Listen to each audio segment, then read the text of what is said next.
Good evening. I would like to call to order the January 15th, 2013 Zoning Board of Appeals meeting for the City of Troy. I'd like to thank you all for attending. Before we get started, I'm going to read, just for description purposes, a small primer that gives an idea of how we conduct business before the board, and just to do it for information purposes for those who are in the gallery. The Board of Zoning Appeals is a group of 7 of your neighbors or peers appointed by City Council to pass judgment on requests for variances and other matters that are brought before them. A variance is a relaxation of the literal provisions of the zoning ordinance. Petitioners must indicate a hardship or practical difficulty running with the land that would warrant granting of the variance. The board will hear the items in the order that they appear on the agenda. When the item is called, the chairman will verify that the petitioner is present. When the city administration will summarize the facts of the case. The petitioner will then be given an opportunity to address the board to explain the justification for the action requested. After the petitioner makes their presentation and answers any questions that the board may have, the chairman will open the public hearing. Any persons wishing to speak on a request should raise their hand, and when recognized by the chairman, come up to the podium. The speaker should identify themselves with their name and address, indicate their relationship to the property in question, such as next door, live behind the property, etc., and state whether they are in favor or against the variance request, and give reasons for their opinion. Comments must be directed through the chairman. Comments should be kept as brief as possible and closely pertain to the matter under consideration. Only one person will be recognized by the chairman to speak at one time. At the conclusion of the public comments, the chairman will close the public hearing. Once the public hearing is closed, no other public comment will be taken unless in response to a specific question by a member of the board. The board will then make a motion to approve, deny, or table the request. In order for the request to pass, a minimum of 4 votes for approval are needed. If the request is not granted, the applicant has the right to appeal the board's decision to the Oakland County Circuit Court. Mr. Evans, could you call the roll, please? Thank you, Mr. Chairman. Mr. Bartnick. Here. Mr. Clark. Here. Mr. Courtney. Here. Mr. Fisher. Here. Mr. Neal. Here. Mr. Lambert. Here. Mr. Stratt. Absent. Absent. We've heard nothing from Mr. Stratt as far as he had a conflict tonight? That is correct. We have not heard. All right. Mr. Bloomingdale, would you please come forward? Okay. For reference purposes, Mr. Bloomingdale is an alternate who has been appointed by Troy City Council for in cases such as this where we have an absence of a board member. This allows us to have a full board and also have the proper number of votes to move forward with business tonight. The alternates have received training and instruction to fulfill their role as a full board member, and this is just a process that's been approved by the City Council to allow us to conduct business. Moving forward, looking at approval of minutes from the November 20th, 2012 meeting, is there any questions or input from any member of the board as far as revisions to those minutes? Mr. Evans? I understand, even though I wasn't here, Mr. Kaltsunis and Mr. Bloomingdale were in the audience. Is that correct? My recollection is that they were both here, yeah. I don't know if anyone else remembers, but my thoughts were they were both here. Very good. I'll add that to the individuals present in the minutes. Okay. Mr. Clark? If no one has any other comments, Mr. Chairman, I'd like to move approval of the minutes as presented. Thank you. Can I have a second? I'll second. Thank you. Thank you, Mr. Fisher. Mr. Chairman? Yes. Would it require an amendment to add our names to the people attending that? No, I don't believe so. Mr. Evans, would it? I can go ahead and do that. Everybody kind of agreed that they were there, and when we vote on the minutes, that will be included. Okay. Thank you. Since we have an approval, an amendment, a motion to approve the minutes, and it's been seconded. Mr. Evans, can you call the roll, please? Thank you, Mr. Chair. Mr. Clark? Yes. Mr. Courtney? Yes. Mr. Fisher? Yes. Mr. Neal? Yes. Mr. Lambert? Yes. Mr. Bloomingdale? Here. Mr. Bartnick? Yes. Moving forward with the agenda, item 3. Is there any questions or comments regarding the agenda from a board member or city staff, or any additions? No? Moving forward to item 4, hearing of cases. Item 4A is a variance request. Mr. Evans, could you give us the workup on that? Thank you, Mr. Chairman. This is a variance request submitted by Florine Bechet for property at 3459 Talbot. It's published as the following: in order to construct an attached garage, a 4-foot variance to the required 25-foot front yard setback. And on the overheads on the screen here, we have an aerial view of the neighborhood with the property circled. This residential neighborhood is located east of Livernois Road and north of Big Beaver.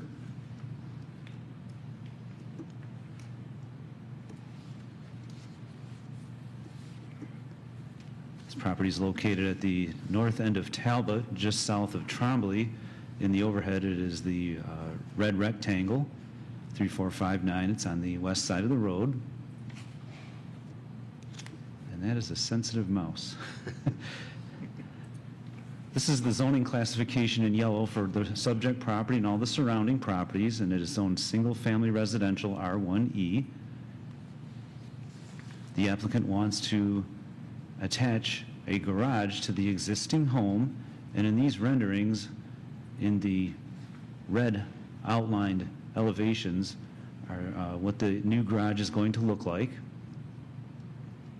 This is a site plan with the proposed garage, and in this plan, Talbot is to the south of or at the bottom of the drawing, and what he wants to do is he wants to add a garage on to the this rectangle here is the existing house, and they want to add on a garage to the south and east of the house. And as proposed, the garage will be set back 21 feet from the front property line of Talbot.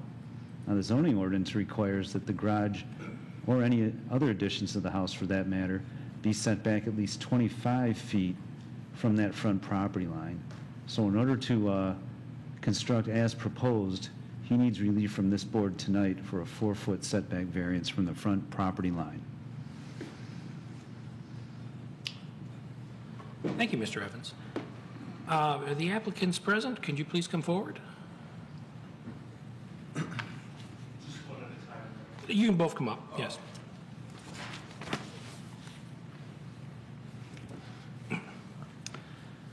Good evening. All you have to do is you just have to state your name and such. Obviously, we know that you filed the petition and whatnot, but you just can at this point is to provide any additional information you would like, or not if you choose not to describe what you're requesting. Sure. We may have some questions for you at that point, but this is your time to also just add to the information that Mr. Evans gave us. Great. Thank you, Paul. My name is Amir Bechet, and this is my wife, Floriane. And just as Paul described, we're looking to attach a proposed garage there on the south quadrant of the property line there.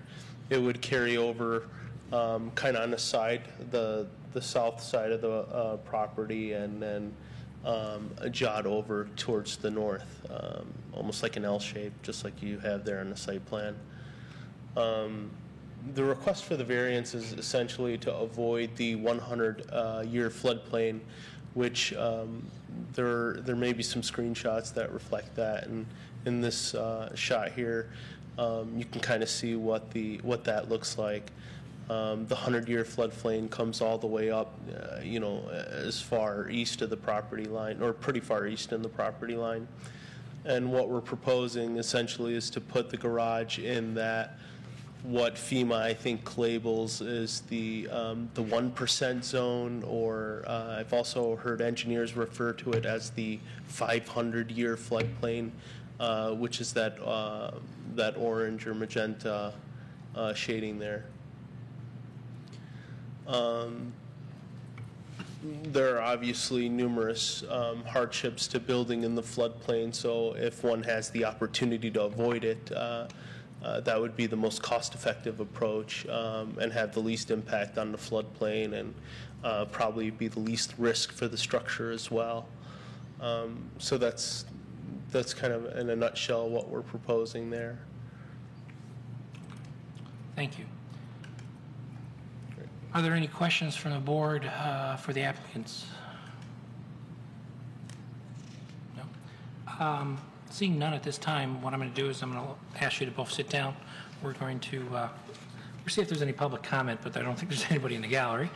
And then we'll open it up for discussion amongst ourselves, and we'll get you an answer this evening, I'm sure. Okay, Thank you very much. great. Mr. Chairman? Oh, wait, excuse me. Mr. Courtney? Yeah. Is this where you really want to build, or are you building here because of the floodplain? Well, that's, In other words, is this where you would build regardless of the floodplain? it would be our preference. Okay. 'Cause yeah, I mean, there is a way to file an appeal on the floodplain. And I've done the same. I have filed an appeal at my house because if I was to flood, the Penobscot building would have to be underwater. But anyway, Yeah, I mean, they did decide that I was not in the floodplain. yeah, for us, there are numerous advantages to avoid it if we have the option to do so. So, Okay. Thank you. thank you. Oh, one question. I guess it's just a standard question we like to ask. You may have spoken this to some degree, but regarding, as we view it, the term hardship, what would you describe your hardship really to be, other than the fact that, there's an amendment to the zoning requirement needed for the setback, but is there anything else regarding the hardship that you're experiencing?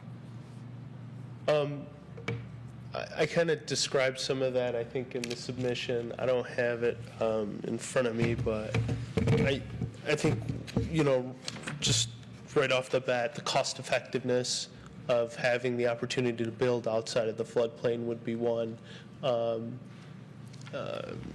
Also, this is not, maybe not a big hardship, but the impact on the micro environment, if you will. I don't know if the previous screenshots, you can see how heavily vegetated that lot is. So there have to be a lot clearing and whatnot.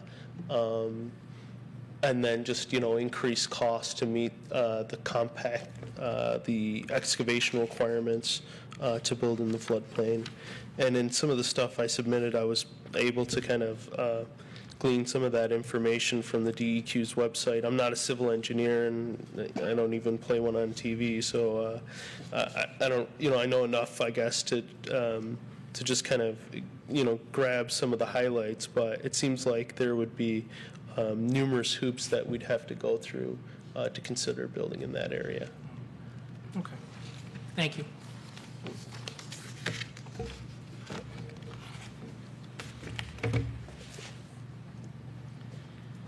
Just to stay with the agenda, I'm going to make a note that we would open it up for public comment, but there's nobody here, so we're going to move forward with bringing the item back before the board for discussion.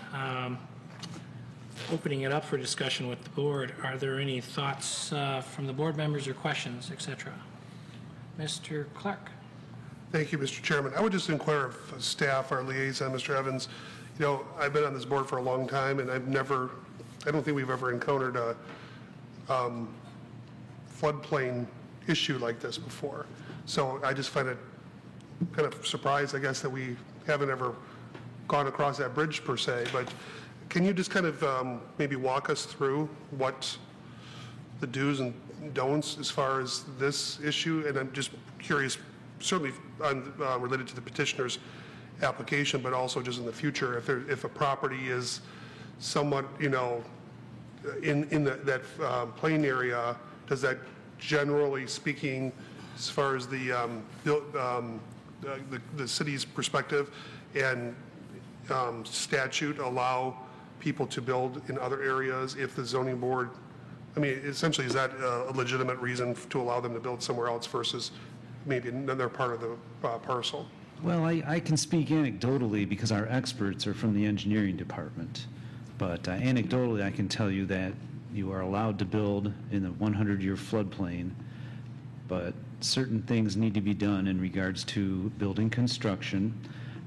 Also, the general rule of thumb is that for every cubic foot of dirt that is adjusted, moved, removed, or added, that has to be balanced out. So the net effect of the floodplain as a whole is zero, because you've got people up and down and in different parts of the floodplain that essentially are either buying flood insurance or building structures in anticipation of either having or not having a flood.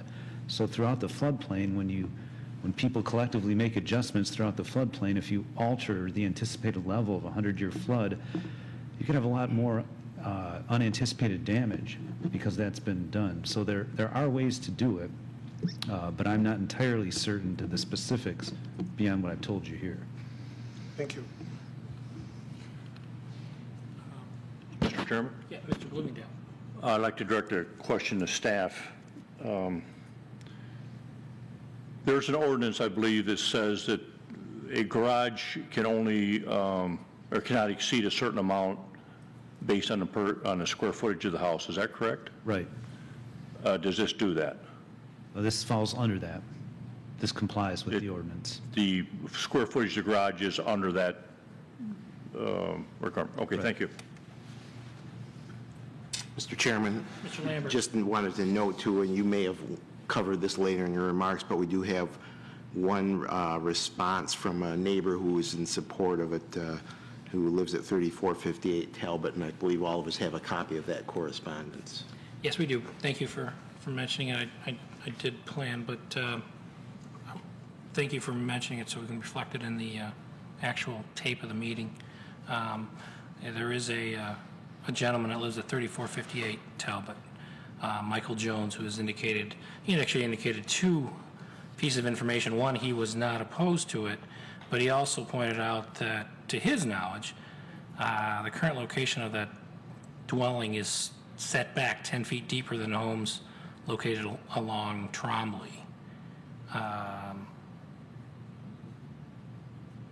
And he just added that information, but as you can see from the document that you have in your package, you can read his comments, but he was definitely in favor of the variance.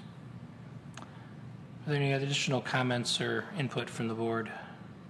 Or is there anyone interested in making a motion to approve or deny? Mr. Courtney? I'd move to approve, and based on the fact that I think it's deserves approval based on the fact that the complying with a floodplain is excessively burdensome, and it doesn't, and the change or the amount of variance is very small, and compared to the rest of the neighborhood, it fits in. Thank you, Mr. Courtney. Is there anyone who would like to second the motion, or? I'll second that. Thank you, Mr. Clerk.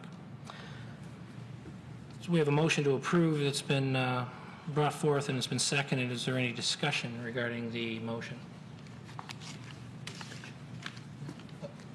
I'm sorry. Mr. Bartnick. I would just point out, it's implied in the motion, I think, that all of the requirements of the ordinance, section 15.04E2, apply here. That's what I heard. Yeah. Is that what your intention was, Mr.? Of course.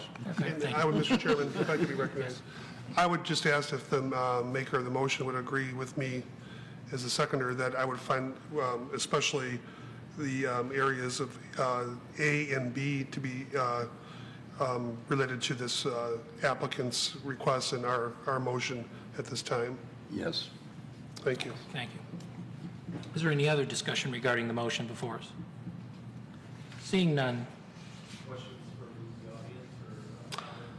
No. Well, actually, at this point, would this be something? Well, hold on for a minute. Question for staff. Don't. Pardon me. Does he want us to read A and B? I'm not sure. I'm just procedurally trying to keep it on track. Question for Mr. Evans. At this point, can I really entertain a question from him without? I think so. I don't think that I can. I'm not Robert's Rules of Order expert at all, but I'm questioning what I can do. We've got a motion on the floor with a second to approve the variance. Yeah. He's changed The it. board only. At this point, I can recognize you during public comment after we conduct business, but I think we're about ready to wrap it up, and you'll probably like what we're going to do. So, Mr. Evans, seeing there's no other comments regarding this matter from the board, can you call the question on the matter? Mr. Fisher? Yes. Mr. Neal? Yes. Mr. Lambert? Yes. Mr. Bloomingdale? Yes. Mr. Bartnick? Yes. Mr. Clark? Yes. Mr. Courtney? Yes. The variance is granted. Congratulations, your variance was approved, and I hope you enjoy your new garage, or we all hope you enjoy your new garage. But as far as public comment that comes up later in the agenda for other items, if you'd like to come forward, if you had something you wanted to ask or speak to, you're welcome to. Okay, all right. Well, congratulations. You don't have to stay to the end of the meeting if you don't want to. We have some other business items to take care of. But thank you for going through the process, and good luck. Do you want a copy of your stuff?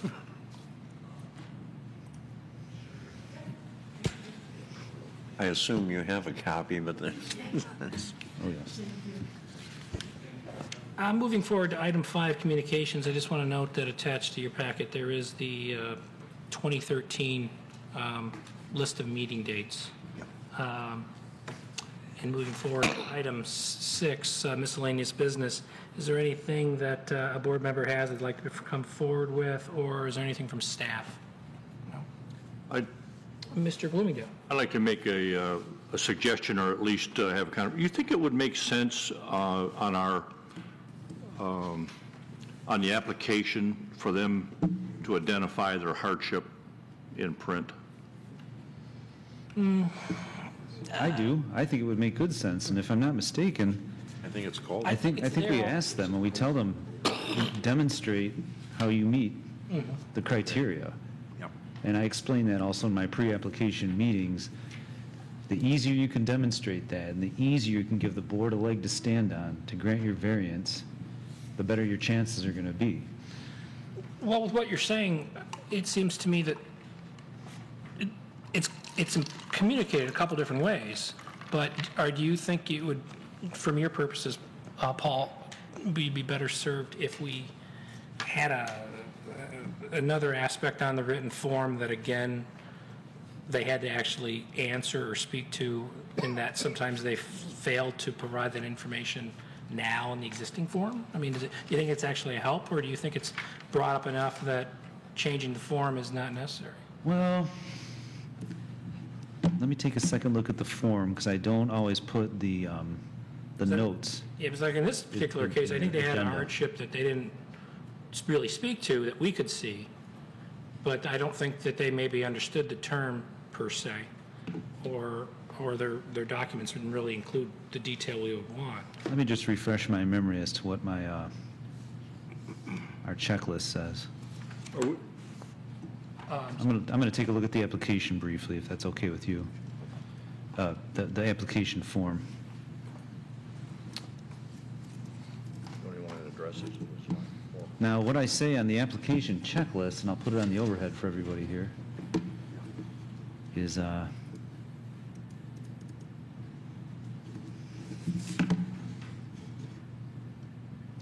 written explanation of the reasons justifying the request.